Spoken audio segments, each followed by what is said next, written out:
Donovan, just what are your overall thoughts about the game and the way you guys were able to set the tone for the series? We played well. We did a lot of things well. They shot it pretty well too. You gotta always give them credit. Then I think for us, just sticking with what our principles were on both ends of the floor. Pretty solid game one. And then for just what Max is able to give you guys off the bench, how would you describe basically not only what he was able to give you, but how impressive is it with his limited amount of runway action, game action in the regular? I mean, if you when you see him, the work he's put in all season, it's for this moment, right? Like this is a regular occurrence with Max. I mean, maybe not 24, but just the level, right? The energy level, the boost, and it was so many different things, so many different ways, and you give him credit for his journey. It can be a lot on the mental, right? For him to continue to stick with it, and obviously we needed that as a group, and for him to continue to be one of our leaders and not only show it on talking, but also go out there and show it, physically. And I think that was huge for us today. Donovan, you scored 30 or more now in 9 consecutive game ones, which extends the NBA record. What is it for you about this game that allows you to set a tone like that? Just trying to set a tone of aggression. I said it to Kristen earlier, it just so happens that it is 30, right? But getting downhill, taking the open shots, taking what's given to me, and obviously making the defense have to react. You know what I'm saying? So it's not something I go searching for. It's just something that I'm just playing my game, and you get out there and try to set a tone, for sure. You guys did a good job of limiting them in transition. What did you think led to that success? When we shot 55% too, that always helps when you're making shots, right? But in the same token, when we put such an emphasis on it, and I think for us, just trying to make it easy on ourselves, right? And make it tougher on them. And I think we did a good job of that, but just continue to get back and understand they're a dynamic team, especially in transition. That was apparent, throughout the entire season with them. So trying to just take away the easy looks for them in those scenarios. And we had a few mishaps we'll clean up, but trying to just make it as tough as possible. Donovan, you guys got separation there late in the second quarter and the big run. What was the biggest difference in that stretch with the way? I'm just trying to end the half the right way. Got stops, got the rebound, and then push the pace, right? Like that was the biggest thing. And they shot it well too, But understanding we got crucial stops, crucial boards, and that led to our ability to run out and execute in transition. And that play at the end of the first quarter, getting into Max as the quarter expires, did you see him try? Yeah, it was either going to be him or Sam, and that's, you give them a lot of credit for filling the lane. When there's a drill we do every single day that literally mimics that exact thing. So, for two high IQ guys to be off ball and be able to make a decision, and both of them shoot the hell out of the ball. So it's a tough position to be in as a defender, and kind of using that, manipulating that, and then Max made a great cut. So that's what happened. Going back to Max, he was out for a long time. As his teammate, did you ever wonder, are we going to get Max this year, and what version of Max are we going to get?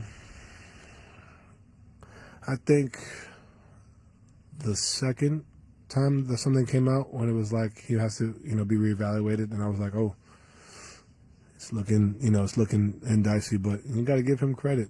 He never wavered, right? And I'm not saying I doubted him, but more so I'm like, man, it's going to be tough to come back, and then everybody's at their peak, right, and trying to, get into that. But one thing I learned to do is just never doubt that, man. Like, he's put the time in, put the work in, and like I said, when you see it on a daily basis, when you see his approach, he's a pretty serious guy, but also his level-headedness throughout the process. There was no doubt that he was going to come back and try to make an impact, and you saw it in his first game back. He had like 30 at half, and you're seeing it now, and he's still getting better. I think that's the best thing about it. You've been with him through all of these playoff runs. What is it about him that allows him to thrive in this kind of environment? He loves being in the situations of the high pressure situations, the high intensity moments. Like that's where he thrives, right? And when you're going into a battle, like you want a guy like Max Strus with you. You saw what he did in Miami during that run. You've seen what he's done here on a consistent basis, and not just his play, right, but just what he brings from a vocal standpoint in the timeouts, post game, and I think that's the type of leader you want with you. Your first playoff game alongside James Harden backcourt. You got 30 whatever regular season games.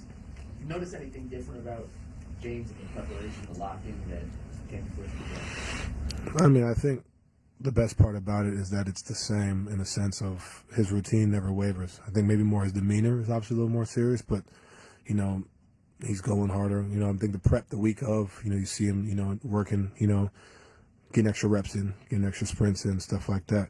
But the great ones, they always remain the same. Like what they do on game one is what they do in the playoffs, right? You know what I mean? And I win game one of the season. So I think that's one thing I've noticed is like he's always consistent, right, with what he does.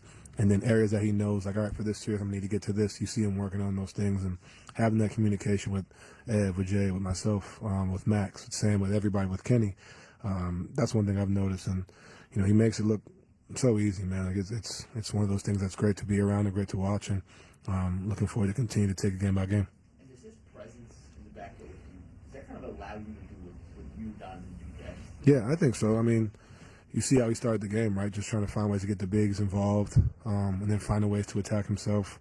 And like I've said all year, just it's one of those situations where you got to kind of pick, right? Like, you know, do you trap James? Do you trap me? Do you switch? Are you in the drop? Like, there's so many different things, and we've seen it for the 25 to 30 games that we had in between, and his gravity level is well deserved because he finds different things to impact, with different ways to impact the game outside of just scoring. So it makes my life a lot easier, and so looking to continue to do that. Going back to setting the tone and how you set the tone in game ones, what makes a game one so important for you, and how did you mentally approach the shift and focus from whatever you're able to do in game one into game two? Understand that no game is the same, really, in the playoffs, right? Like, we got to go back and watch the film, but I'm pretty sure they're going to change things up, and it's natural in the playoff series, right? So you try to, you know, be aggressive. You try to have your imprint on the game, and, you know, I think the biggest thing for game two is just understanding that it's going to be even tougher. It may be grab and hold more. It may be press more. It may be whatever. You know what I mean? Like, you be ready for anything. And that's not just this series. It's every series I've been in, just being ready for whatever's.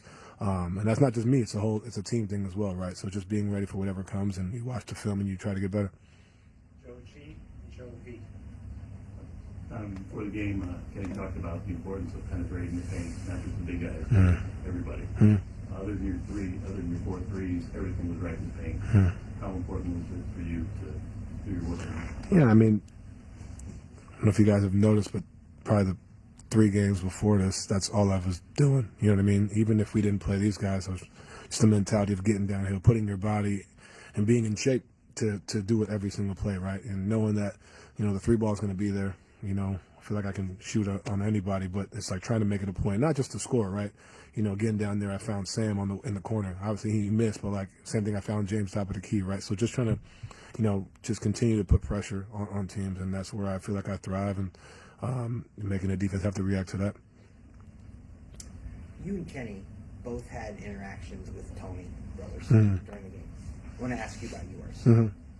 Second half, there was a foul, and it almost looked like you put yourself between Tony as he was heading towards Max. Can you tell me what you were doing and saying there? I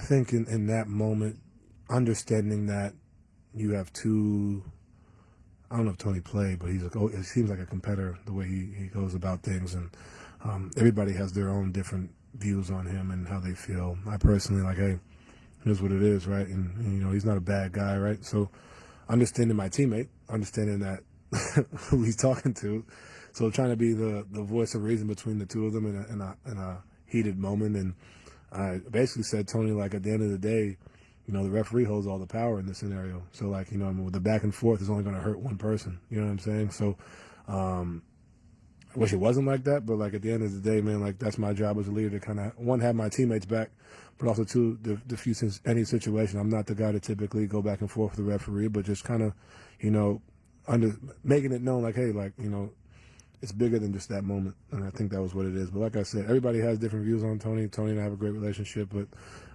that's why I feel like I was able to do that. You know, you form these relationships over your career, right? And I feel like I was able to kind of talk to him and, hey, like, whatever was said back and forth, and I'm not trying to make this a thing, right? But it's kind of my job. Yeah, and just to follow up, I mean, you and Kenny actually both put your hands on him, Mm-hmm. and he Did I actually? I didn't peep that. Not only did he not issue any technicals, Hmm? but he seemed to listen. Hmm? So I guess, at the risk of sounding like you're buttering him up, like what does that say about Tony that he's? But I think you have to have that relationship, though, right? Like you have to. I can't. No disrespect to you, but you couldn't just go touch Tony Brothers because you don't have that relationship, right? You know what I'm saying? But I think that's what comes with, especially with referees, like just being able to have a conversation. They're humans. Like, I mean, they hear the same stuff we hear. Like, you know what I mean? Like the whole arena talking about ref, you suck. Like, so, so understanding that, like, they're under as much pressure, I wouldn't say as much, but like, close to it. And I think the human side of things, I think, is bigger than anything. And I've had my fair share of run-ins with Tony, and any ref, like, yeah, I felt like it was a bad call or whatever. I got text, I got ejected, but, to be able to have that dialogue, and same thing with Kenny, like, you have to have that relationship. And I think that rapport that you build with every referee is different. Will I do that with every referee? I don't know, probably not, you know what I mean? But I think the biggest thing is being able to have that chemistry between every ref and knowing who's going to ref the game, knowing what they're like, you know what I mean? And I think understand that, hey, they're humans too, you know what I mean? And I know that we try not to have that side of that in the game, but it's reality of what it is. So that's kind of the biggest thing. When James first got here, you said that this team was hooping off of vibes at that time. With minimum practice time, and you're in the playoffs trying to win your first round series, would you say that a little bit of that is still going on, or is it a little bit more solid now? I mean, you always want good vibes, but I think it's a little different now. I think we literally had no practice when I said that. We were literally watching film, maybe walking through something, and then that was it. So I think, especially heading into the break, I think we were like 6 games straight or something like that. So we were literally just, what do you see? Cool, let's just do that. Like, you know what I mean? But now we have a system put in, we have stuff put in, and I think now we're in a situation where we've had enough time together and as a group, and I think we're a little more structured than the first 6 games. Appreciate it. No one should be talking, keep your eyes on the podium. Yeah.